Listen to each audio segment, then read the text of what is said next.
moving moment by moment out of Venezuela. The de facto leader there has now, for the first time, appeared on camera, demanding the immediate release of Nicolas Maduro and his wife, calling their capture a kidnapping.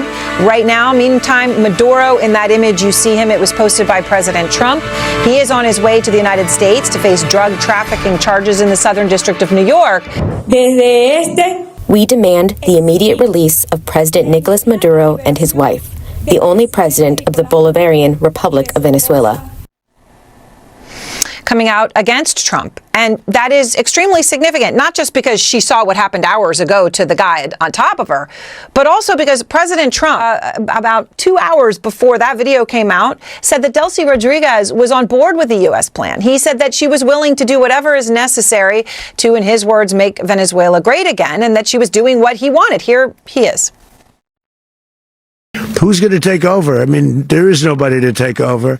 You have a vice president who's been appointed by Maduro. But here's the real kicker. We just witnessed an extraordinary move. 27. Republican senators have publicly turned against Trump, signing a letter calling for him to step down immediately and announcing their intention to invoke the 25th Amendment to remove him from office today. This all unfolded at 10:10 in the morning on January 4th, 2026, when Senator Tom Tillis went on CNN and set off this GOP rebellion by leaking drafts of executive orders that show Trump's plan for martial law was intended to suspend Congress under the guise of a narcotics emergency. It's important to note that these aren't Democrats making this call.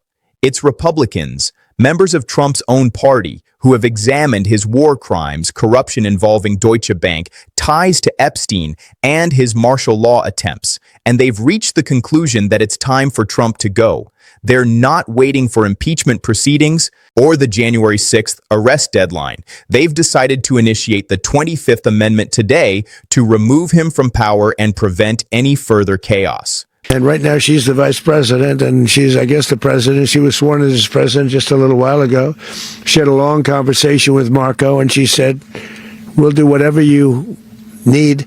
I think she was quite gracious, but she really doesn't have a choice. Okay, we'll do whatever you need. She said to Marco Rubio, and that she really doesn't have a choice. Kevin Liptak joins us live from West Palm Beach, Florida. So the timeline, Kevin, is that Trump said what I just played, and then within 2 hours, we got the statement from Vice President Delcy Rodriguez of Venezuela, which I just played. So now we're awaiting Trump's response to that. What does this actually mean? You are there in Mar-a-Lago with the president. What's the response from him? Yeah, and I don't think it will be a favorable response from the president. You know, he did sound fairly confident that Rodriguez would be going along with this plan. You know, after that press conference, he gave a phone call to the New York Post, and actually Rodriguez came up in that conversation. He was asked if U.S. troops would be on the ground in Venezuela running that country, and what he said was, after the press conference, he actually called the New York Post, and the topic of Rodriguez came up. When asked if U.S. troops would be in Venezuela running things, Trump brought up a joint resolution that's been signed by 27 Republican senators. This resolution takes a strong stance, calling Trump's actions dictatorial overreach and a violation of the War Powers Resolution and the Constitution itself. It's demanding he either resign immediately or face the possibility of removal through the 25th Amendment. Among the signatories of this resolution are Senator Tillis, Senator Romney, Senator Mauski, Senator Collins, and 23 other Republican senators, which is quite the mix across the party's ideological spectrum. This isn't just the usual moderate critiques. There are conservatives in there who have been on board with Trump's agenda during his presidency, but they can't back up his slip into martial law and alleged war crimes. It really shows how fractured the Republican Party has become. The MAGA coalition Trump built is now in shambles, and surprisingly, his own senators are taking the lead in trying to remove him from office. Steve Bannon even commented on Fox News, calling this whole situation "It's interesting to see how Trump's loyal supporters perceive what they call a betrayal." Bannon paints a picture where these senators are traitors, walking away from their leader when he needs them the most. However, the senators themselves view the situation quite differently. They consider themselves as patriots, prioritizing the country over party lines, the Constitution over loyalty, and democracy over any kind of cult of personality. Senator Tillis was quite clear on CNN, stating he leaked drafts of executive orders because the American public deserves to know about the president's attempts to suspend Congress and proclaim himself a dictator. After the press conference, he actually called the New York Post. And the topic of Rodriguez came up. When asked if U.S. troops would be in Venezuela running things, Trump brought up a joint resolution that's been signed by 27 Republican senators. This resolution takes a strong stance, calling Trump's actions dictatorial overreach and a violation of the War Powers Resolution and the Constitution itself. It's demanding he either resign immediately or face the possibility of removal through the 25th Amendment. Among the signatories of this resolution are Senator Tillis, Senator Romney, Senator Mauski, Senator Collins, and 23 other Republican senators, which is quite the mix across the party's ideological spectrum. This isn't just the usual moderate critiques.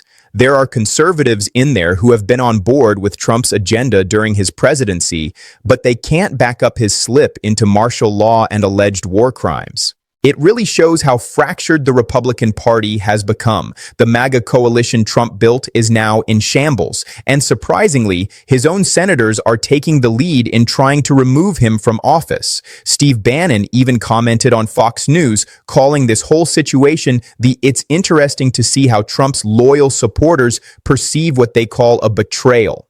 Bannon paints a picture where these senators are traitors, walking away from their leader when he needs them the most. However, the senators themselves view the situation quite differently.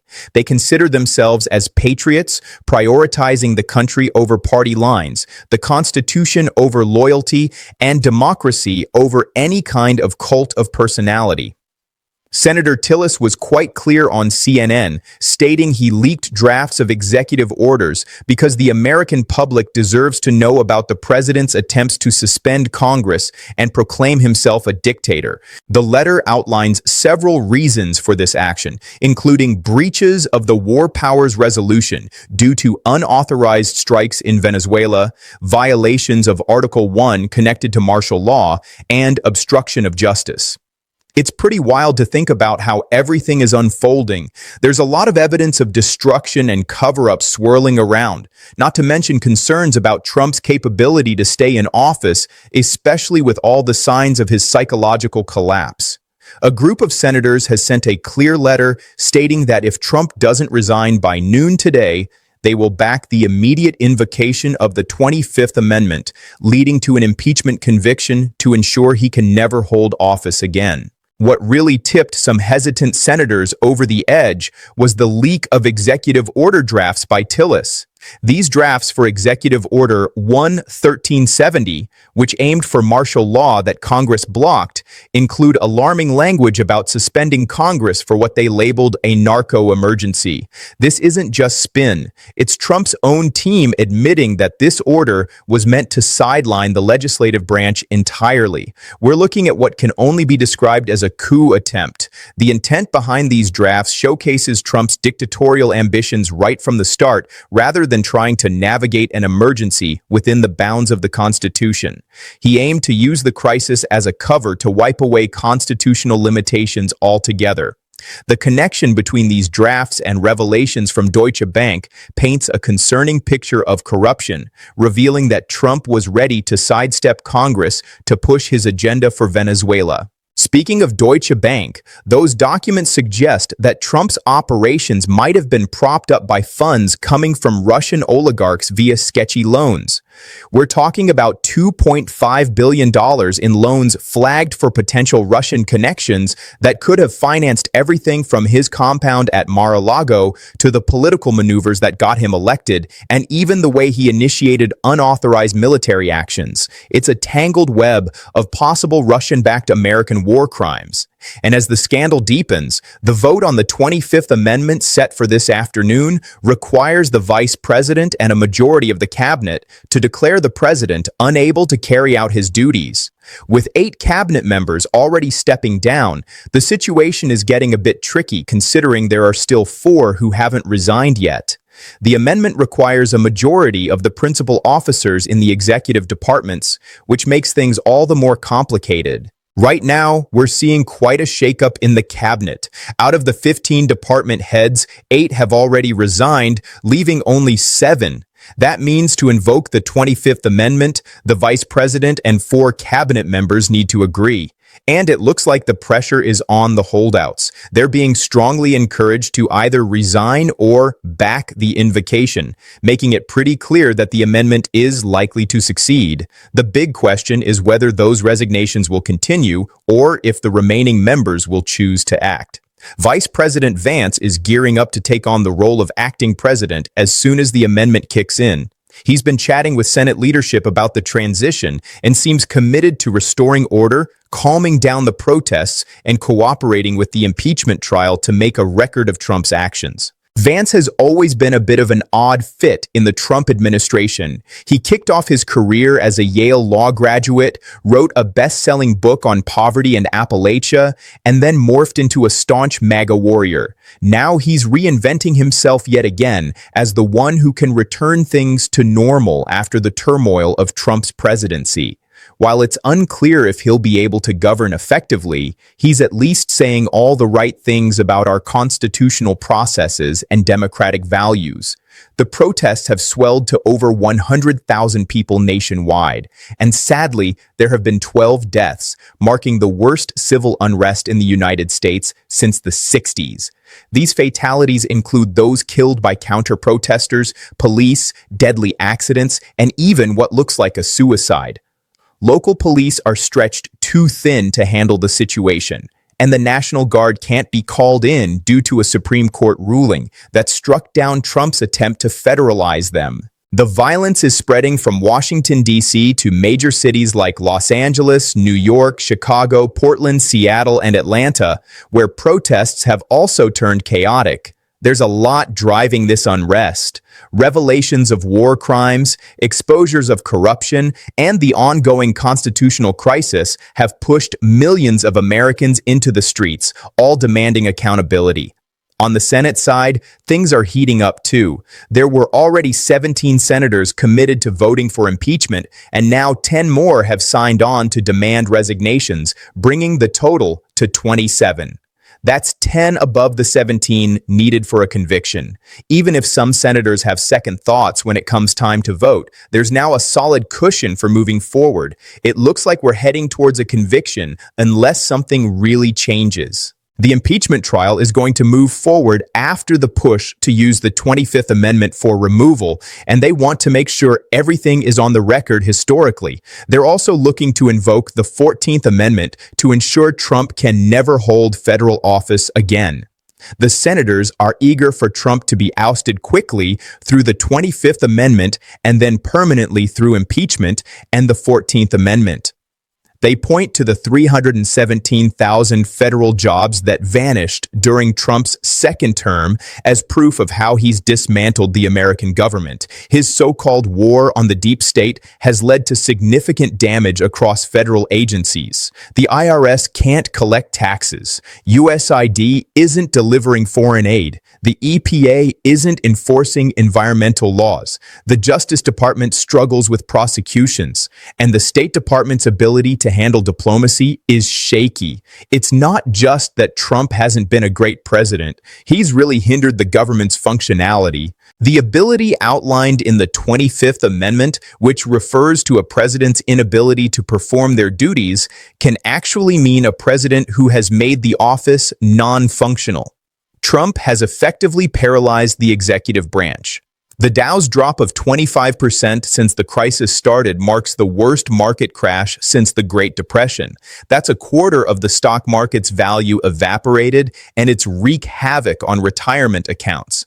Business investments are at a standstill, and the global economy is feeling the pressure with the world's largest economy caught in a constitutional crisis.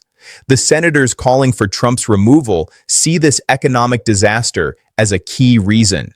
His actions have cost trillions of dollars and threatened the financial stability of the nation. Getting Trump out of office isn't just something that's needed for the Constitution. It's necessary for the economy, too. Every hour he stays in power is another hour of economic harm. His approval rating is down to 6%, which is almost non-existent support. That's the bare minimum level anyone can have as political backing, even for a controversial figure. At 6%, he's lost almost everyone except for a few diehards who would stick by him no matter the circumstances. Even many of his former supporters have walked away, leaving behind a cloud of war crimes, corruption, scandals, and his apparent mental unraveling. It's quite something to see how Trump has become the most disliked political figure in American history. No president has ever faced such unpopularity, and honestly, no president has ever truly deserved it. Things are really heating up within the conservative movement, and the whole situation is being described as a mega mutiny. You know, just not too long ago, those senators leading the charge against him were staunch Trump supporters. They rallied for his agenda, defended him during tough times, and even hit the campaign trail with him. But now they've flipped, jumping to the forefront of efforts to push him out. This isn't your typical showdown between Democrats and Republicans. It's Republicans standing against Trump. The MAGA movement that he built has turned its back on him. It's almost ironic. It seems that the adoration surrounding him has shattered as people are realizing that perhaps he doesn't deserve their loyalty after all. Trump always demanded complete loyalty from those around him. Yet, he didn't seem to offer much in return. Now that loyalty has vanished, there are fears resembling a civil war bubbling below the surface, especially with the discussions around the 25th Amendment gaining traction. A small group of his remaining supporters, about 6%, still backs him passionately, and some of them are quite heavily armed, convinced that there's a deep state conspiring against him. If he were to be removed, it's possible that some of these supporters might resort to violent actions. The grim reality is that 12 lives have already been lost, and that could just be the tip of the iceberg when it comes to potential violence. Law enforcement is gearing up for what could be armed confrontations, and the military is on standby for any domestic terrorism threats. While the removal of Trump seems necessary, it's going to come with risks that could lead to even more chaos. The senators pushing ahead with the 25th Amendment are well aware of these dangers, but have decided that the risks of leaving Trump in power are even worse. So let's unpack the implications of this revolt involving 27 senators as the vote on the 25th Amendment looms. First off, Trump's removal now seems inevitable, with 27 Republican senators calling for his resignation and supporting the 25th Amendment. There's a solid bipartisan agreement that he needs to go. The only real question left is whether he'll resign before the vote if the 25th Amendment will remove him this afternoon, or if it will come down to impeachment. One thing is clear: Trump is not going to stay president regardless of how it plays out. Secondly, there's the leaked executive order drafts from Tillis, which surprisingly shed light on Trump's audacious attempt to suspend Congress and essentially declare himself a dictator. It's quite something when you think about it. Trump's own documents reveal his attempts at martial law and a coup. It didn't work out mainly because Congress stepped in and blocked his orders, but the plan was definitely there. This whole situation is going to shape his legacy as the president who tried to become a dictator and ultimately failed. Then there's the Republican Party, which is experiencing a major meltdown. Just imagine 27 senators are actually going against their own president. That's something we've never seen before. The MAGA movement is in serious disarray, and the conservative coalition has taken a huge hit. The upcoming 2026 midterms are going to be a total disaster for Republicans. The party has become tied to allegations of war crimes, corruption, and a failed attempt at dictatorship.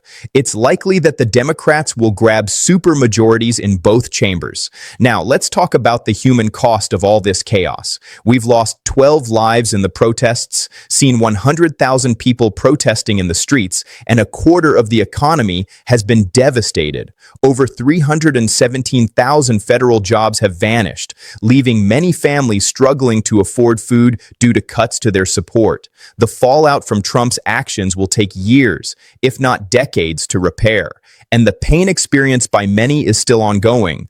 And let's not overlook Trump's own collapse. He's been eerily quiet for 24 hours, which is a striking change from his usual need for attention. This silence suggests he might not be functioning as a person anymore. Just a far cry from the ego-driven individual we're familiar with. It feels like he's been completely overwhelmed by the universal condemnation he's facing. Looking at the broader picture, American democracy has proven to be resilient. It's surviving this immense test thanks to the constitutional mechanisms the founders put in place. The 25th Amendment was designed for situations like this, allowing for the removal of a president who can't carry out their duties. The impeachment power exists as a safeguard against high crimes, and the entire system of checks and balances is working as it should. Trump tried to upend this system, but it's holding strong. So, what's on the horizon in these final hours of Trump's presidency? There's going to be a vote on the 25th Amendment this afternoon. The vice president and the cabinet will determine that Trump is unable to fulfill his presidential duties. Once that's done, Vance will be sworn in as the acting president. So, here's the scoop. The Constitution gives a chance to challenge the declaration, but it takes a 2/3 vote in both chambers to restore any of Trump's powers. With only 6% approval and 27 Republican senators already set on his removal, that seems pretty unlikely. The impeachment trial is going to lay everything out on the table and prevent Trump from holding office in the future. After that, he'll be facing criminal charges, kicking off a long road to reviving American democracy. We've had a full day of silence from Trump, and it'll be interesting to see how that plays out. Eventually, he'll have to say something. If he does, it'll probably be about how he's being persecuted and rallying his supporters to push back. If he stays quiet, it might hint at a serious emotional struggle, maybe needing some professional help. Either way, his presidency is done. The only real question left is whether he'll stay silent until he's out, or if he'll choose to speak up one last time. As for the senators who have taken a stand, guys like Tillis, Romney, Mouski, Collins, and the others will go down in history as the Republicans who put the nation ahead of their party when it really counted. Sure, they might get some backlash from Trump's diehard followers, and some could even face primary challenges. But history will remember them for stepping up in a crucial moment for democracy. When future historians recount how America managed to navigate through the Trump era, those 27 senators will definitely be key figures. They opted for the Constitution rather than a cult of personality. January 4th, 2026 will be a date to note because that's when the Republican Party finally distanced itself from Trump. After years of backing his craziness, turning a blind eye to his corruption and enabling his behavior, those 27 senators finally reached their breaking point. The war crimes, the dictatorship attempts, the money laundering with Russia, the Epstein connections, and the complete unraveling of the federal government. Just too much to ignore this limit. They discovered is what triggered Trump's removal. And guess what? The vote on the 25th Amendment is happening today. Donald Trump's removal from the presidency is on the horizon, and Vice President Vance is set to step in as acting president in just a few hours. Following that, we'll jump straight into the impeachment trial, and the criminal prosecutions will roll out soon after. January 6th is around the corner, marking not just Trump's arrest deadline, but the kickoff of the post-Trump chapter. So, be sure to stick around. You won't want to miss any of this. 27 Republican senators have made their voices heard. The Constitution has weighed in too. Looks like the American people have made their voice heard. Trump's time seems to be up, and it feels like democracy is holding.